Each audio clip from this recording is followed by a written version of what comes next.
So I walk into the party and my friend Laura comes up, grabs me by the hand, and she says, "Come with me. There's somebody you have to meet." And she takes me over and introduces me to a woman named Joanne. And sometimes you meet somebody and things just click. And we sit down and the party falls away and we fall into each other's eyes. And every question brings up three more, and all we can see is each other. Now, I'm young and very naive, and she's older and she's seen a thing or two. And she says to me, "You know, life is not all sunshine and rainbows." And I said, "Well, it's sun shining today." And I grew up in a family with 2 married parents and 4 married grandparents, and her childhood was not so easy. But there was a problem. We lived in 2 different cities. But she came and she flew out to Las Vegas to see me.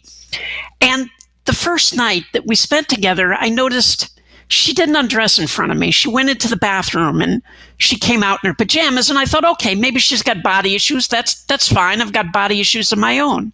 It's no big deal. And we had a wonderful night, and the next time I flew to Chicago to see her.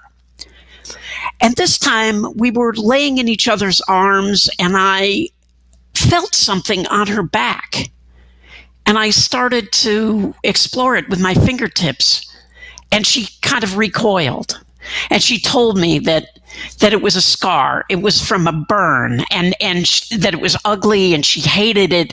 And she never wanted people to see it. Sometimes it was a big problem for her to buy clothes to make sure it was covered. And I said, "Hey, I don't have to see it. You know, that's no big deal. And someday in the future, if you feel ready for me to see it, then I will. And if not, that's okay too. I don't need to see it." And then the next time she flew out to see me. And this time we were in bed, and after we had made love, and I was sitting up and she was asleep. And the blinds were open and the moonlight was coming in through the blinds.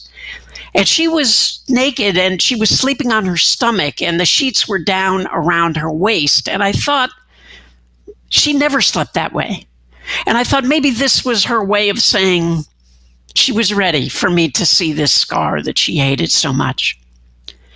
And I looked, and immediately I was infuriated, because I knew that scar had come from her father. And I don't care that he was an alcoholic. I don't care that he was drunk that night. And I don't care. She was a kid. She had misbehaved, done something that had set him off.